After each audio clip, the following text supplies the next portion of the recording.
Hello everyone. देखिए अब next topic करते हैं हम बाइंडिंग एनर्जी।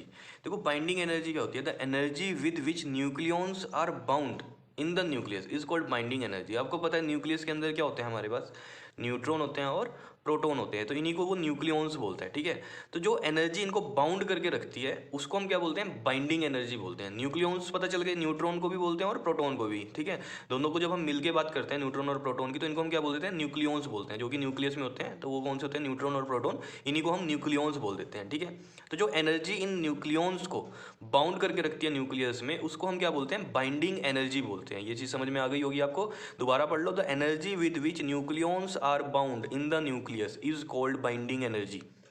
और जो मेन कोड होता है बाइंडिंग एनर्जी का, वो क्या होता है? Mass defect. मास डिफेक्ट क्या होता है? Difference between actual mass and experimented mass. ठीक है ना, जो जो डिफरेंस होता है एक्चुअल मास में इनके और जो एक्सपेरिमेंटेड मास होता है उसमें, उसको हम क्या बोलते हैं? Mass defect. यही फिर कन्वर्ट होती है किसमें? बाइंडिंग एनर्जी में। ठीक है, तो लिखा भी हुआ है the main cause of binding energy is mass defect. Clear? अब इसका एक्सप्रेशन करते हैं, उसमें आपको सारी चीज़ें समझ में आ जाएगी मास डिफेक्ट वगैरह क्या है। ठीक है, तो देखो एक्सप्रेशन ऑफ बाइंडिंग एनर्जी की अगर हम बात कर रहे हैं, तो इसमें हम एक एग्जांपल ले लेते हैं, कोई भी ऐसा कंसीडर कर लेते हैं खुद से कि कोई एक एलिमेंट है एक्स और जिसका एटॉमिक मास हम ए ले लेते हैं और एटॉमिक नंबर जेड ले लेते हैं। ठीक है, तो यहाँ लिख देता हूँ मैं ये बात। Consider an element. एलिमेंट क्या ले लिया हमने? एक्स, और जिसका एटॉमिक मास ए ले लिया हमने और एटॉमिक नंबर जेड ले लिया। इसी तरीके से रिप्रेजेंट करते हैं। ठीक है, और यहाँ पर हम लेट कर लेते हैं कि जो कैपिटल एम है ये क्या है हमारे पास? एक्सपेरिमेंटेड मास है। एक्सपेरिमेंटेड मास ऑफ एलिमेंट है। क्लियर? देखो ये जब न्यूमेरिकल होंगे ना, तो वहाँ पर आपको गिवन होंगे एक्सपेरिमेंटेड मास ऑफ एलिमेंट क्या है। ठीक है, तो यहाँ पर हम कंसीडर कर रहे हैं एम से, और लेट कर लेते हैं यहाँ पर mass of proton M P से लिख रहा हूँ मैं। ये एक प्रोटॉन का मास है। ठीक है, तो मास ऑफ प्रोटॉन हो गया ये हमारे पास, और ऐसे ही मास ऑफ न्यूट्रॉन होगा, ये भी एक न्यूट्रॉन का मास है, तो यहाँ लिख देते हैं मास ऑफ न्यूट्रॉन। क्लियर है इतनी बात? ये सब चीज़ें समझ में आ रही हैं आपको? ठीक है, अब देखो यहाँ से हम क्या करेंगे, ये एम पी और एम एन क्यों लिखा है मैंने यहाँ पर, अब हम निकालेंगे एक्चुअल मास। ठीक है, तो एक्चुअल मास क्या होगा? देखो एक्चुअल मास, अब देखो इस चीज़ को समझना पड़ेगा आपको। देखो हमारे पास न्यूक्लियस में क्या है? न्यूट्रॉन है और प्रोटॉन है। तो जितने न्यूट्रॉन है उनका मास प्लस में जितने प्रोटॉन है उनका मास। अब जैसे नंबर ऑफ प्रोटॉन हमें पता होंगे, किस चीज़ से पता चल जाएगा? वो हमें एटॉमिक नंबर से। ठीक है, एटॉमिक नंबर से हमें पता चलता है नंबर ऑफ प्रोटॉन कितने हैं। ठीक है, तो नंबर ऑफ प्रोटॉन जितने भी हैं उसको मल्टीप्लाई कर दो उसके एक प्रोटॉन के मास से। ठीक है ना, जैसे मान लो 10 प्रोटॉन है या 10 एटॉमिक नंबर है, तो 10 इंटू में मास ऑफ प्रोटॉन, तो टोटल मास आ जाएगा प्रोटॉन का। समझ रहे हो ये बात? ऐसे ही न्यूट्रॉन के लिए नंबर ऑफ न्यूट्रॉन्स हमें पता है कैसे निकलते हैं? ए माइनस जेड से निकलते हैं। ठीक है, तो यहाँ से नंबर ऑफ न्यूट्रॉन पता चल जाएंगे और उसको मल्टीप्लाई कर दो एक न्यूट्रॉन के मास से, that is mass of neutron, तो टोटल मास आ जाएगा न्यूट्रॉन का। और इनको ऐड करेंगे, मतलब टोटल मास ऑफ ये प्रोटॉन और total mass of that neutron, तो ये एक्चुअल मास हो जाएगा इसमें न्यूक्लियस का। ठीक है, तो देखो जरा एक्चुअल मास जो हम लिखेंगे वो कैसे लिखेंगे? यहाँ लिखता हूँ मैं atomic number, that is number of proton multiply में एक प्रोटॉन का मास, तो ये टोटल नंबर ऑफ प्रोटॉन का मास आ गया, प्लस में न्यूट्रॉन का मास भी होगा, तो टोटल नंबर ऑफ न्यूट्रॉन कैसे निकलते हैं हमारे पास? ए माइनस जेड से निकलते हैं। न्यूट्रॉन्स का फॉर्मूला होता है, ए है हमारे पास क्या? एटॉमिक मास, और जेड होता है हमारे पास एटॉमिक नंबर। क्लियर है इतनी बात? ये मैंने बताया भी था आपको कैसे निकलता है फॉर्मूला न्यूट्रॉन्स के लिए। ठीक है, तो पिछले टॉपिक देख लेना, वहाँ से पता चल जाएगा आपको। ठीक, और ये नंबर ऑफ न्यूट्रॉन अगर हमें पता चल जाए तो उसको मल्टीप्लाई करो किससे? एक न्यूट्रॉन के मास से, दैट इज एम एन। तो ये टोटल मास नहीं आ गया? ये प्रोटॉन का मास आ गया टोटल, ये न्यूट्रॉन का मास आ गया टोटल। समझ रहे हो बात को या नहीं? ठीक है, अब देखो जरा मास डिफेक्ट क्या होगा फिर हमारे पास यहाँ। मास डिफेक्ट ये होता है, मैंने आपको बताया था, difference between actual mass and experimented mass. तो ये देखो एक्चुअल मास माइनस में एक्सपेरिमेंटेड मास लिख देंगे हम यहाँ पर, एक्सपेरिमेंटेड मास। ठीक है, तो देखो मास डिफेक्ट मतलब डिफरेंस है ये मास का यहाँ पर, एक्चुअल मास और एक्सपेरिमेंटेड मास का, तो हम इसको लिख देंगे डेल्टा एम से। डेल्टा एम से लिख दिया। अब एक्चुअल मास ये है हमारे पास। ठीक है, तो ये वैल्यू रखते हैं यहाँ पर जेड एम पी प्लस में ए माइनस में जेड मल्टीप्लाई में एम एन। ठीक है, ये तो हो गया एक्चुअल मास, माइनस में एक्सपेरिमेंटेड मास, इसको हमने कैपिटल एम से लिखा है एक्सपेरिमेंटेड मास को यहाँ पर, तो ये माइनस में एम कर दिया। क्लियर है?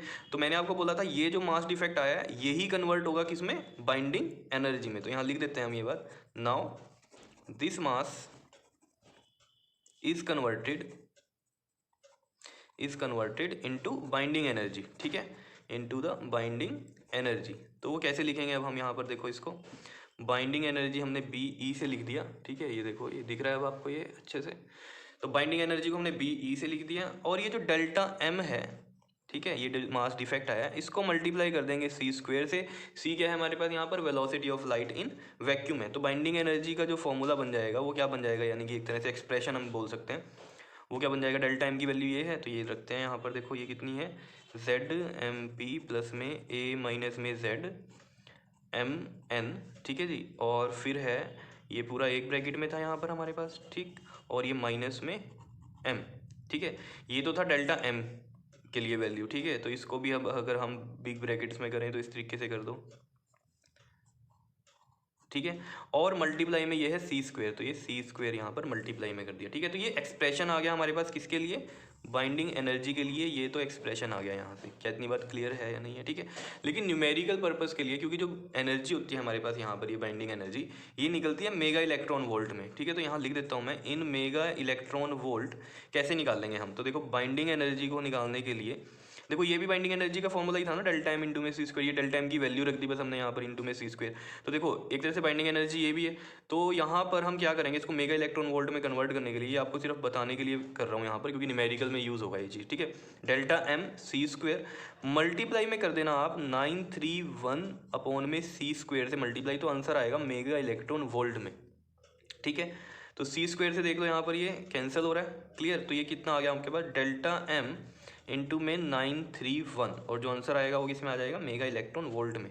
तो यहाँ से एक बात आप ध्यान में रखनी है आपको, वो क्या रखनी है कि जब भी आपके पास अब न्यूमेरिकल आए तो आपने क्या करना है, डेल्टा एम निकालना है। डेल्टा एम क्या है हमारे पास, मास डिफेक्ट, ये वाला मास डिफेक्ट निकाल लो, ये वाला, क्लियर। और उसको मल्टीप्लाई कर दो किससे, 931 से, तो डायरेक्ट आंसर आ जाएगा आपके पास मेगा इलेक्ट्रॉन वोल्ट में बाइंडिंग एनर्जी का। समझ रहे हो इतनी बात। देखो जो एक्सप्रेशन आया वो भी यही है, ये डेल्टा एम है, साथ में बस सी स्क्वायर आ रहा है। लेकिन जब न्यूमेरिकल करोगे उसमें क्या करना है आपको, डेल्टा एम निकाल लो, क्योंकि मेगा इलेक्ट्रॉन वोल्ट में निकलनी है वो, ठीक है। तो आपने डायरेक्ट क्या कर देना, 931 से मल्टीप्लाई कर देना, क्योंकि ये मैंने आपको करके दिखा दिया कि कैसे कन्वर्ट हुआ है मेगा इलेक्ट्रॉन वोल्ट में। क्योंकि सी स्क्वायर तो कैंसिल हो गया, तो बचा क्या, डेल्टा एम इंटू में 931। तो ये फॉर्मूला याद रख लेना आपको, किसके लिए, न्यूमेरिकल्स के लिए। डेल्टा एम इसी तरीके से निकलेगा जो यहाँ पर ये फॉर्मूला दिया हुआ है आपको, ठीक है जी। एक्चुअल मास माइनस में एक्सपेरिमेंटेड मास, और मैंने बता दिया एक्चुअल मास कैसे निकलेगा, ये मेन है यहाँ पर, किस तरीके से आप कैलकुलेट करोगे, ठीक। अब इसी में ही देखो बाइंडिंग एनर्जी पर न्यूक्लियॉन्स के लिए अगर आ जाए तो कैसे निकालेंगे। देखो यहाँ लिखता हूँ मैं, बाइंडिंग एनर्जी पर न्यूक्लियॉन, तो ये भी पता होना चाहिए वैसे तो आपको, सिंपल नाम से ही पता चल रहा है। न्यूक्लियॉन क्या होते हैं, प्रोटॉन और न्यूट्रॉन में से किसी को भी बोल सकते हैं हम, ठीक है ना। न्यूक्लियॉन दोनों के लिए बोलते हैं ना, प्रोटॉन और न्यूट्रॉन, सबको हम क्या बोलते हैं वहाँ पर, न्यूक्लियॉन बोल देते हैं, ठीक है ना। न्यूट्रॉन प्रोटॉन ना बोल के न्यूक्लियॉन बोल देते हैं, इससे समझ में आ जाती है कि भी न्यूट्रॉन और प्रोटॉन दोनों की बात हो रही है, ठीक है। तो बाइंडिंग एनर्जी पर न्यूक्लियन मतलब एक न्यूक्लियॉन के लिए क्या होगी बाइंडिंग एनर्जी, ये तो टोटल आ गई, लेकिन एक के लिए क्या होगी, तो कैसे निकाल लेंगे, डिवाइड कर देंगे ना नंबर ऑफ न्यूक्लियॉन से, या नहीं। देखो समझते हैं इस बात को, देखो तो इसको हम EBN से लिख देते हैं, बाइंडिंग एनर्जी पर न्यूक्लियन को, ठीक है। तो ये होता है आपके पास टोटल बाइंडिंग एनर्जी जो है, ठीक है। इसको डिवाइड कर दो नंबर ऑफ न्यूक्लियन से, ठीक है। क्लियर है इतनी बात या नहीं, ठीक है। तो बाइंडिंग एनर्जी जो होती है ये हमारी, इसको हम कैसे लिखते हैं, EB से भी लिखते हैं, EB से, ठीक है। और बाइंडिंग एनर्जी पर न्यूक्लियन में क्या जाता है, N आ जाता है साथ में, ठीक है। तो यहाँ पर हम लिख सकते हैं इस तरीके से भी, total binding energy EB upon में, और जो नंबर ऑफ न्यूक्लियॉन्स हैं, नंबर ऑफ न्यूक्लियॉन्स क्या है टोटल, एटॉमिक मास ही है ना, क्योंकि वही तो नंबर ऑफ न्यूक्लियॉन्स, तो ये हम A से लिख देंगे। तो ये आ गया हमारे पास EBN। देखो इस चीज़ को समझो किस तरीके से हम कह रहे हैं। जैसे मान लो ये हमारे पास न्यूट्रॉन और प्रोटॉन है, इसका एटॉमिक मास दिया हुआ है, जैसे मान लो हमारे पास 14 दिया हुआ है, ठीक है। तो इसका मतलब क्या, ये 14 में क्या है, नंबर ऑफ न्यूट्रॉन भी हैं प्लस में नंबर ऑफ प्रोटॉन भी हैं, ऐसे ही बोलते हैं ना हम इसको, ठीक है। इसलिए हम न्यूक्लियॉन बोल रहे हैं इनको।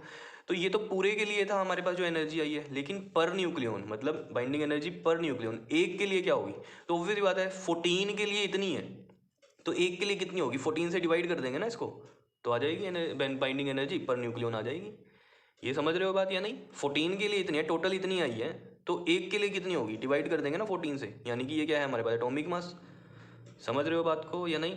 तो सबसे पहले तो इसमें कहानी आपको ये जरूर पता होनी चाहिए, न्यूक्लियॉन किसको बोलता है, वो प्रोटॉन को और न्यूट्रॉन को मिला के बोलता है, इसलिए वो एटॉमिक मास जो है हमारे पास उसको बोल रहा है यहाँ नंबर ऑफ न्यूक्लियॉन।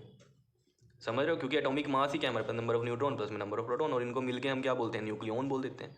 तो नंबर ऑफ न्यूक्लियॉन को हमने क्या लिख दिया यहाँ, A लिख दिया है। और बार बार बोल रहा हूँ आपके पास, ये टोटल थी, जैसे एग्जांपल ये हमने 14 के लिए इतनी थी, तो ऑब्वियस ही बात है एक के लिए कितनी होगी, पर न्यूक्लियॉन बोल रहा है ना वो, किसी एक के लिए, ठीक है ना। या तो ये अपना या तो न्यूट्रॉन बोल रहा है वो या फिर प्रोटॉन बोल रहा है न्यूक्लियन में, ठीक है ना। तो किसी एक के लिए कितनी होगी, डिवाइड कर देंगे 14 से, समझ रहे हो, यानी कि total number of neutron plus total number of proton से हम डिवाइड करेंगे, दैट इज जो कि होता है हमारा एटॉमिक मास, ठीक है। तो एक के लिए निकल जाएगी बाइंडिंग एनर्जी पर न्यूक्लियन निकल जाएगी, कर लोगे इसको, ठीक है जी।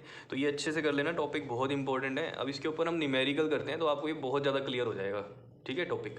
तो नेक्स्ट वीडियो में हम करते हैं इसका न्यूमेरिकल। ओके जी, थैंक यू।